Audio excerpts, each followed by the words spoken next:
मैत्रिणींनो, सहसा आपण बघतो की घर रात्री स्वच्छ करून ठेवलं की सकाळी उठल्यावर एकदम स्वच्छ असतं. पण एकदाची घरातली मुले उठली की फक्त 10 मिनिट लागतात घराचं रूपच बदलतं. हो ना? खेळणी सोप्यावर, पुस्तक जमिनीवर, कपडे इकडे तिकडे आणि मग आपल्याला प्रश्न पडतो, हे घर मी आवरू तरी किती वेळा? पण जर का मी तुम्हाला सांगितलं की घरात लहान मुलं असताना देखील घर रोज स्वच्छ आणि ऑर्गनाइज ठेवता येतं, तेही दिवसभर क्लिनिंग न करता, तर तुम्हाला विश्वास होईल का? तर मैत्रिणींनो, माझं उत्तर यावर आहे हो. फक्त काही स्मार्ट रूल्स आणि काही छोट्या छोट्या सवयी जर आपण आपल्या मुलांना लावल्या, स्वतःला लावल्या, तर आपलं घर नेहमी क्लीन अँड ऑर्गनाइज राहतं. तर नमस्कार मैत्रिणींनो, मी अंकिता आणि तुमचं पुन्हा एकदा स्वागत करते आपल्या यूट्यूब चॅनल स्मार्ट टिप्स मराठीमध्ये. आजच्या व्हिडिओमध्ये मी तुमच्यासोबत काही स्मार्ट रूल्स आणि काही सवयी शेअर करणार आहे. त्या जर आपण आपल्या घरातल्या मुलांना लावल्या तर खरंच आपलं घर नेहमी क्लीन अँड ऑर्गनाइज राहण्यास मदत मिळते. चला तर मग कुठलीही वेळ न घालवता व्हिडिओला सुरुवात करूया.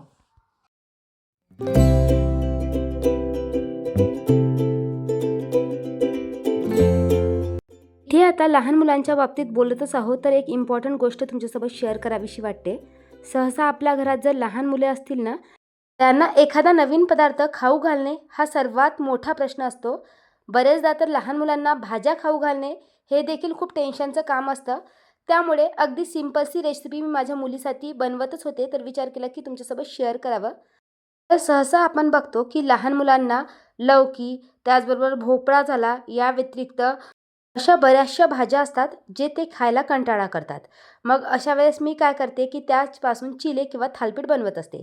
तर इथे मी काय केलं की लौकीला एकदम खिसून घेतलेलं आहे, थोडंसं मोठं मोठंच खिसलेलं आहे आणि त्यामध्ये काही पीठं मी ॲड केलेली आहे, जसं तांदळाचं पीठ, थोडंसं गव्हाचं पीठ आणि हलकंसं बेसन.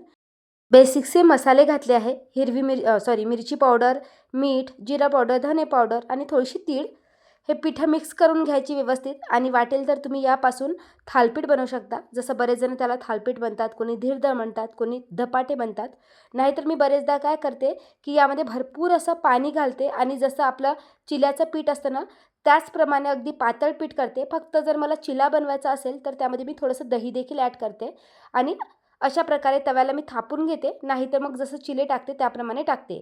खरंच या पद्धतीने तुम्ही एकदा तुमच्या लहान मुलांना चारून बघा. ते कधीच या प्रकारच्या भाज्या खायला कंटाळा करणार नाही. मला तर खूप चांगला एक्सपिरियन्स आहे. माझ्या मुलीला लौकी वगैरे खायला खूप कंटाळा येतो. त्यामुळे या पद्धतीने मी तिला खाऊ घालत असते. बरेचदा पोरं तीच पोळी भाजी खायला कंटाळा करतात. त्यामुळे रेग्युलर जरी पॉसिबल नसलं तर मी हप्त्यातनं 2 किंवा 3 दिवस तिला वेगवेगळ्या रेसिपीज बनवून देत असते आणि 3 दिवस पोळी भाजी किंवा पराठा हा डब्याचा नियम आहे. कारण जर आपण नेहमी वेगवेगळ्या वस्तू बनवून दिल्या तर मग ते पोळी भाजी आणि भात खायलाही कंटाळा करेल. त्यामुळे मुलांना प्रत्येक पदार्थ खाण्याचा नियम असायला पाहिजे आणि ही जी सवय आहे ना, मला तरी वाटते की लहान मुलांना लहानपणीपासूनच लागली तर मग ते मोठ्यापणी खायचा कंटाळा करत नाही. त्यामुळे काही सवयी मला तरी वाटते की प्रत्येक मुलांना लहानपणापासूनच आपणच लावण्याचा प्रयत्न करायला हवा.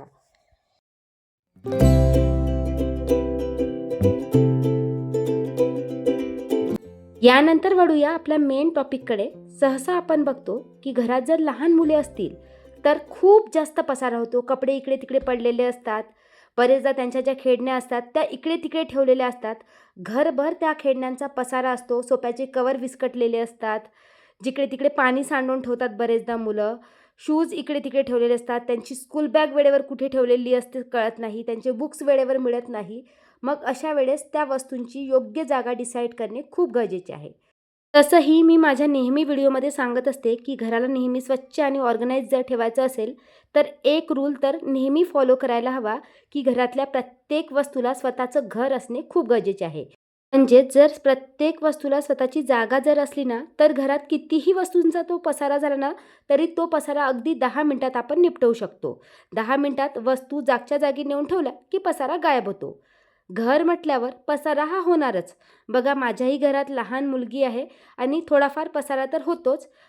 तसं आपण बरेच घरात बघतो की लहान मुलांना जेवल्यानंतर ताट उचलायची सवय नसते. तर ही सवय तुम्ही लहानपणापासून लहान मुलांना लावू शकता. जशी माझी मुलगी टीव्ही वगैरे बघत सहसा जेवण करते. तर ती काय करते की टी टेबलवर जेवण केलं की मी तिला नेहमी ताट उचलून ठेवायची सवय लावलेली आहे. दिवसभर मुलं पाणी मागत असतात.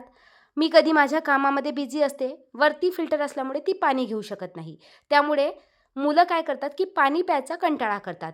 बरेचदा आपण बघतो लहान मुलांना युरिन इन्फेक्शन देखील होतं. त्यामुळे मी काय करते की एक स्टीलची बॉटल तिच्यासाठी ठेवलेली आहे आणि त्या बॉटलमध्ये मी सकाळीच पाणी भरून ठेवते. दिवसातनं एकदा किंवा दोनदा ती पाण्याची बॉटल मला फक्त फिल करावी लागते. वारंवार तेच तेच काम करावंही लागत नाही आणि बरेचदा लहान मुलं ग्लास वगैरे उचलायला कंटाळा करतात. मग तो देखील त्यांना कंटाळा करावा लागत नाही. मला तर ही सवय खूप युजफुल वाटली. जर तुम्हाला ही सवय पटली असेल तर नक्कीच आपल्या मुलांसाठी देखील फॉलो करा. या निमित्ताने देखील मुलं भरपूर पाणी पितात. बरेचदा लहान मुलांना सांगावं लागतं की पाणी पी, नाहीतर मग युरिन इन्फेक्शन होण्याचा देखील धोका राहतो.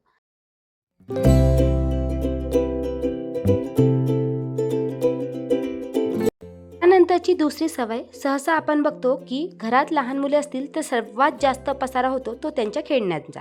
बरेचदा आपण काय करतो की एक मोठा बॉक्स ठेवून देतो आणि त्यामध्येच त्यांच्या सगळ्या खेळण्या टाकतो. मग अशा वेळेस टॉय बॉक्स आपल्याला बनवायचा नाही आहे, एखादी टॉय झोन बनवायचा आहे. जसं बरेचदा काय होतं की एका मोठ्या बॉक्समध्ये सगळ्या खेळण्या टाकल्या की मुलांना बाहेर काढायला खूप प्रॉब्लेम होतो.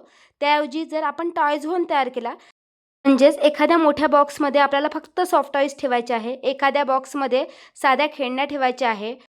माझ्या मुलीकडे तर काही खेळण्या आहेत, त्या ज्या बॉक्सेसमध्ये ठेवलेल्या होत्या, मीन्स ऑलरेडी ज्या बॉक्सेसमध्ये आल्या होत्या त्याच बॉक्सेसमध्ये ठेवलेल्या आहे. मीन्स तिला मी तशी सवय लावलेली आहे आणि काही सवयी तर मला असं वाटते की आई-वडिलांना जर सवयी असेल ना, तर मुलांना आपोआप लागतात. जर आपलंच जर काम घाणेरडं असेल तर मला असं वाटते की लहान मुलांना देखील तशाच सवयी लागतात. आता मला घर नेहमी क्लीन अँड ऑर्गनाइज ठेवायची सवय असल्यामुळे माझी मुलगी तेच काम बघत असते आणि नेहमी फॉलो करत असते. तर बघा, इथे मी डॉक्टर सेटचा एक बॉक्स ठेवलेला आहे, किचन सेटचा एक बॉक्स आहे. ऑलरेडी त्या बॉक्सेसमध्येच त्या खेळण्या आलेल्या होत्या, त्यामुळे त्याचे रॅपर्स, त्याचे डब्बे मी व्यवस्थित सांभाळून ठेवलेले आहे आणि अशा प्रकारे मी अलमारीचा एक कॉर्नर तिच्या खेळण्यांसाठी ऑर्गनाइज केलेला आहे. जेव्हा ती खूप लहान होती, जेव्हा ती अलमारी खोलू शकत नव्हती, तेव्हा मी या ज्या लॉन्ड्री बॅग होत्या त्या नेहमी घरातल्या एका कॉर्नरमध्ये ठेवायचे आणि त्यामध्येच खेळून झालं की ती नेहमी सामान टाकायची. पण आता ती थोडीशी मोठी झाली आहे, मी 6 वर्षाची झाली आहे, तर आता मात्र तिला अलमारी खोलता येतं आणि तिला तिचेच टॉईज सांभाळून ठेवायची खूप चांगली सवय आहे. या व्यतिरिक्त जसं आपण म्हणतो की घर स्वच्छ ठेवायला डिक्लटरिंग हा सर्वात महत्त्वाचा रूल आहे, त्याचप्रमाणे तिच्या टॉईजमध्ये, तिच्या सामानामध्ये देखील मी हा रूल्स फॉलो करत असते. महिन्यातनं किंवा 2 महिन्यातनं एकदा मला जेव्हा वाटतं की तिच्या ड्रॉवरमध्ये पसारा झालेला आहे, कारण लहान मुलं कितीही आपण जरी म्हटलं तर वस्तू तर ऑर्गनाईज करून ठेवू शकत नाही. जसं मी तिच्या प्रत्येक सामानासाठी एक ड्रॉवर दिलेला आहे. जसं बेडरूममध्ये जो तुम्ही बेडसाईड टेबल बघत आहे त्यामध्ये तिच्याच वस्तू ठेवलेल्या असतात. तिच्या पूर्ण मेकअपच्या, हेअर ॲसेसरीजच्या वस्तू मी त्यामध्ये ठेवलेल्या आहे. कारण जेव्हा तिच्या वस्तू मी आमच्या ड्रेसिंग टेबलमध्ये ठेवायचे तर ती वारंवार ड्रेसिंग टेबल ओपन करत असते. त्यामुळे ड्रेसिंग टेबलचा दरवाजा वगैरे खराब होऊ शकतं, असं आमच्या लक्षात आलं आणि त्यामुळे हा बेडसाईड टेबलचा पूर्ण कॉर्नर मी तिला दिला. वरच्या खाण्यात तिच्या काही मेकअपच्या वस्तू, मीन्स कंगवा आहे, तिचं बॉडी लोशन आहे, हे सगळं मी ठेवायसाठी एक बास्केट दिली आणि असे छोटे छोटे प्लॅस्टिकचे बॉक्सेस दिले आहे. त्यामध्ये ती तिची ॲसेसरीज, बांगड्या वगैरे ठेवत असते. फक्त मी तिला एक सवय टाकली आहे की कितीही झालं तरी वस्तू त्या ड्रॉवरमध्येच गेल्या पाहिजे. मीन्स ती कुठलीही ॲसेसरीज घातली किंवा बांगड्या वगैरे घातल्या तर तिला इकडे-तिकडे टाकायची सवय नाही आहे. त्यामुळे तिच्याकडे प्रत्येक वस्तूंचं कलेक्शन देखील भरपूर आहे, बांगड्यांचं, या व्यतिरिक्त हेअर ॲसेसरीज, कारण ती व्यवस्थित ठेवते म्हणून मी तिला नेहमी घेऊन देत असते. आणि माझं म्हणणंही असतं, जर तू वस्तू खराब करशील तर मी तुला घेऊन देणार नाही.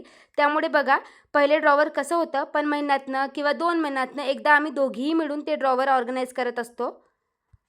या व्यतिरिक्त घरात लहान मुले असतील तर त्यांच्या पुस्तकांचा, या व्यतिरिक्त त्यांचे पेन्सिल, इरेझर आणि जर लहान मुलांना पेंटिंगची आवड असेल किंवा क्लेची आवड असेल तर त्याचा देखील पसारा असतो. त्यामुळे मी माझ्या मुलीला अगदी हॉलमध्ये, मीन्स लिव्हिंग रूममध्ये देखील एक कॉर्नर दिलेला आहे. जसं लिव्हिंग रूममधलं हे जे मेन ड्रॉवर आहे मी तिला दिलेलं आहे. तर जवळ-जवळ 3 बेडरूममध्ये, मीन्स एक हॉलमध्ये मी तिला ड्रॉवर दिलेला आहे. या व्यतिरिक्त बेडरूममध्ये एक बेडसाईड दिलेला आहे आणि या व्यतिरिक्त तिच्या आजी-आजोबांची रूम आहे त्यामध्ये एक अलमारी ठेवलेली आहे. त्या खालचा काना मी तिच्या खेळण्यांसाठी दिलेला आहे. या व्यतिरिक्त घरात तिच्या खेळण्या कुठेही मिळणार नाही. पण कधी-कधी होतं की लहान मुलं असले तर खेळण्या ठेवायला कंटाळा करतात. मग अशा वेळेस त्याची एक जागा डिसाईड असल्यामुळे मला त्या खेळण्या ठेवायलाही वेळ लागत नाही किंवा बरेचदा मी तिलाही सांगते की तुझ्या खेळण्या ठेवून दे. तसं तिला ना तिच्या वस्तूंची खूप काळजी आहे. तिला फक्त मी लहान असताना एकदा म्हटलं की घरात दारं लावून असले तरी जादूने एक खेळणी चोरी करणारा चोर येतो आणि घेऊन जातो. तेव्हापासून ती एकही टॉईज बाहेर ठेवत नाही. काम झालं की नेहमी अलमारीमध्ये ठेवत असते. त्यामुळे देखील आमच्या घरात खेळण्यांचा पसारा नसतो.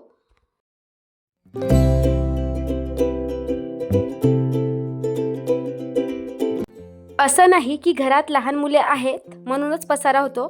बरेच घर आपण बघतो की ज्यामध्ये मुलेही नसतात देखील, तरी देखील पसारा असतो, कारण आपण कामांना कंटाळा करतो. मग अशा वेळेस तुम्ही एक सिंपल रूल लावू शकता. रोज आपल्याला अगदी थोडं थोडं काम करायचं आहे. जसं आज ना आमच्या घरची लाईट गेली होती. मी सकाळी 10 वाजतापासून तर संध्याकाळी 9 वाजले तरी लाईट आली नाही. तर आता दिवसा काय करावं ते समजतच नव्हतं. त्यामुळे आज मी मस्त असा बाल्कनी क्लीन करण्याचा प्लॅन केलेला होता. या व्यतिरिक्त हे जे स्लायडिंग डोअर आहे ते रोड साईडला असल्यामुळे खूप जास्त धूळ त्यावर बसलेली असते. या व्यतिरिक्त पाणी घातल्यामुळे पाण्याचे डाग देखील होते, त्यामुळे ते देखील क्लीन करायचे होते. आणि इथे बघा मी हार्पिक पहिले लावून घेतलं आणि त्यानंतर घासून अगदी 5-10 मिनिटासाठीच मी ठेवलं आणि त्यानंतर बघा किती व्यवस्थित डाग क्लीन झालेले आहे. मी तुम्हाला पूर्ण सुकल्यानंतरही दाखवते. आणि कुठलंही पाण्याचं काम म्हटलं की माझ्या मुलीला त्यामध्ये इंटरफेअर करायचंच असतं. तर इथे ना जर तुमचे डाग खूप जिद्दी असेल, खूप जास्त डार्क असेल, तर तुम्ही ब्लू हार्पिकचा यूज केला तरी चालेल. आणि काय करायचं की ग्रेनाईट आणि स्टीलच्या सामानावर आपल्याला हार्पिक यूज करायचं नाही आहे. नाहीतर तुम्ही कुठल्याही टाईल्सवर जर हार्पिक यूज केला तर त्याचा कलर उडून जाईल. या व्यतिरिक्त हे जे स्लायडिंगचे डोअर असतात ते आम्ही 3-4 महिन्यातनं एकदा मी अशी घासून क्लीन करत असते. इथे मी स्पंजच्या हेल्पने त्यावर डिशवॉश लिक्विड लावून घेतलेलं आहे. त्यानंतर पाण्याने स्वच्छ धुवून कापडाने मी स्वच्छ केलेलं आहे. रोज तर आपण नॉर्मली स्वच्छ करतच असतो, जसं वेळ मिळालं. असं जर आपण रोज 1 बाय 1 एक जर काम करत बसलं ना, तर खरंच आपलं घर नेहमी स्वच्छ आणि ऑर्गनाइज राहण्यास मदत होतं. नाहीतर फक्त तुम्ही तुमचं घर दिवाळीलाच क्लीन करतो म्हणून क्लिनिंग करायला सुरुवात केली तर मात्र घरात खूप पसाराही होतो. घराला डीप क्लीन करण्याची वेळ येते आणि ते काम करायला तुम्हाला खूप मेहनतीही लागेल. त्यामुळे रोज थोडं थोडं जर करून आपण घराला स्वच्छ करण्याचा प्रयत्न केला ना, तर जास्त मेहनतही लागत नाही आणि दिवसभर तुम्हाला क्लीन करायची गरजही पडत नाही. आता बघा ही टाईल्स सुकलेली आहे आणि बघा बऱ्यापैकी जेवढे काही पांढरे पाण्याचे डाग होते ते रिमूव्ह झालेले आहे. त्यामुळे तुमच्याही घरात कुठे पांढऱ्या पाण्याचे डाग झालेले असेल तर या पद्धतीने क्लीन करा. फक्त ग्रेनाईट आणि स्टीलच्या भांड्यावर चुकूनही हार्पिक वापरायचं नाही या, हे लक्षात ठेवा.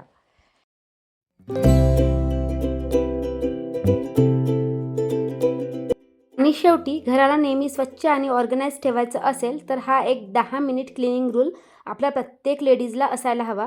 अगदी दिवसातनं 10 किंवा 5 मिनिटाचा वेळ काढायचा आहे आणि DIY स्प्रेच्या मदतीने किंवा किंवा तुम्ही कोलिन जरी वापरत असाल त्या मदतीने रोजचं जेवढं काही फर्निचर आहे ते 10 मिनिटासाठी पुसून काढायचं आहे. तर इथे मी पूर्ण फर्निचर क्लीन करत बसत नाही.